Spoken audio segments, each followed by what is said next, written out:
What's up, guys? I'm LQ. This is the LQ Review. Thank you so much for joining me right here at my YouTube channel. This is where we talk about all the geeky, nerdy stuff that we love to talk about. Movies, video games, comic books, and TV shows. And right now, I'd like to give you guys my thoughts on Wandavision Episode 8. Yes, we are one episode away from finishing up this journey that has been Wandavision. And I gotta tell you, I liked episode 8, but I did feel that there were some redundancies in it. You know, that excuse me. I kind of had a feeling that after the big Agatha Harkness reveal at the end of episode 7, I had that feeling that episode 8 was going to be a bit of a flashback episode that kind of sets up the grand finale in episode 9. And it turns out I was correct. You know, happens every now and then. Even a broken clock is right twice a day. And yeah, it was a flashback episode, and a lot of it was really cool. You know, it was really cool to see her interact with the Mind Stone and see the vision, whether it's a future vision of her as the Scarlet Witch or a vision of a previous Scarlet Witch. I'm not sure, but it was definitely a cool sequence to see her interact with that Mind Stone. It was fun to see Agatha Harkness kind of explain what's been going on. And it was especially cool. My favorite sequence in the episode had to do with Wanda visiting SWORD headquarters, her interaction with Hayward, her wanting to say goodbye and then, you know, kind of touching his head with her magic and say, you know, I can't feel you.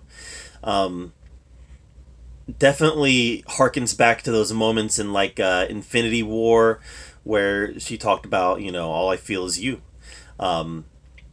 So I love how Marvel always builds those little threads of continuity. Also, they do it so good. But and then, you know, she's got the envelope in her car, and she follows it to Westview. And there we find out that Vision, before the events of Infinity War, he'd actually purchased a property for them to live at and grow old in and build a house and etc. And that moment of just overwhelming grief, that moment of overwhelming everything that she had ever experienced as far as the death of her parents, the death of her brother, the death of Vision, it all just come crashing forward, and we got to see that manifest in her power coming out and creating this new reality where Vision is still alive. Am I the only person, by the way? Am I the only person who gets who's getting Emerald Fallout vibes? For those who don't know, in the 90s, about the time that DC was killing off Superman, about the time that they were breaking Batman's back, they also made Hal Jordan turn into a bad guy. And this is after the events of Reign of the Supermen, where Coast City was destroyed. When Coast City was destroyed, Hal Jordan goes nuts. Hal Jordan goes on what is essentially a quest for power, and he destroys the Green Lantern Corps to get all the rings, so he has enough power to resurrect Coast City. Anybody else getting kind of Emerald Fallout vibes? Where, you know, she's trying to resurrect something that isn't there and will never be there, but it doesn't matter as long as it fits her reality. Yeah, I'm liking it. I'm really liking it. This was not the strongest episode for me. I know a lot of people really like this episode because of some of the emotional resonances and some of the continuity that it had. For me, I really liked the episode. Don't get me wrong, I really liked the episode. But for me, there was some redundancies in there. There was some retelling us stuff that we already knew that didn't. I mean, the whole sequence with her, you know, in Sokovia with her parents watching TV. I mean, it was nice to see where the 50s sitcoms came from. The fact that they watched them together as a family. But I didn't need to see that. I had already made that inference. I'd already made that assumption that, well, that's something that, you know, it's something that happens in third world countries, right?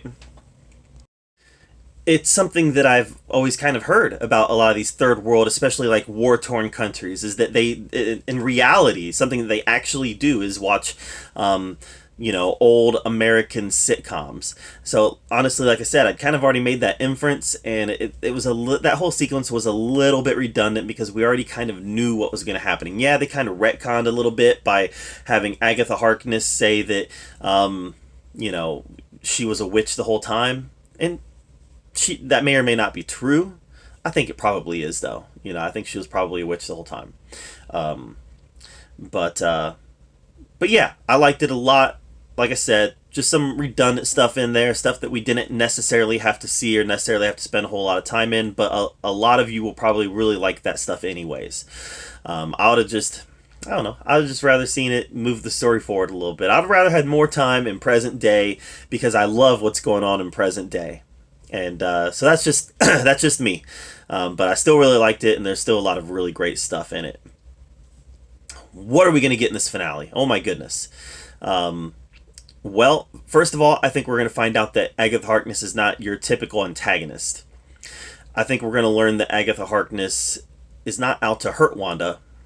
She's helping her. That's honestly what I think. Knowing that in the comics the character was a bit of a mentor to Wanda. I don't think we're going to necessarily get full-blown mustache-twirling evil Agatha Harkness here. And I do think there's something bigger at play.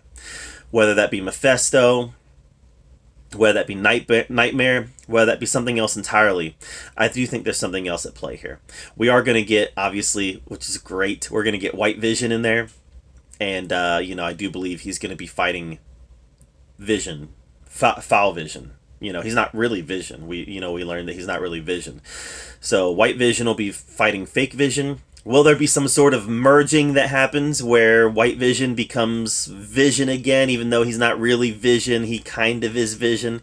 Will that happen? I don't know, probably. I think at the end there's a good chance that Vision is going to be alive in some form. But the kids, on the other hand, I don't know.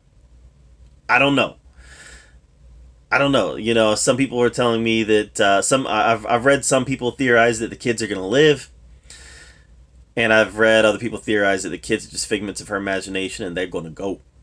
I don't know. I have a hard time believing that Kevin Feige is going to rip the kids away from Wanda, but if there's going to be a trauma that is bad enough for her to open up the multiverse, this could be it, right? This could be it. So yeah. Excited to see what happens with Fake Petro or Phaetro. Excited to see what happens there. Last time we saw him, Snooper's gonna snoop. Who is he? What is he? We still don't really know who he is or what he is. We know that at one point he was being controlled by Agatha, but we don't really know who he is or what he is. Still, I stand by my assertion that I do not believe that he is Peter from the X-Men movies. But it might turn out that there was some inspiration there. I don't know. We'll see. But overall, really good episode.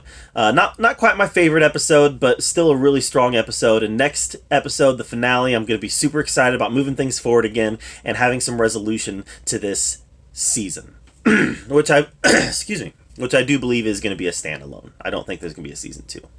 So, what did you guys think of WandaVision episode 8? Let me know in the comments down below. I'd love to hear your take on it. While you're down there, make sure you subscribe to my channel. I put out a lot of content, and I want to make sure that you're up to date with everything that I'm doing. And as always, thank you so much for joining me right here at the LQ Review, where we get to talk about all the geeky, nerdy stuff that we love to talk about. And until next time, we'll see you guys later.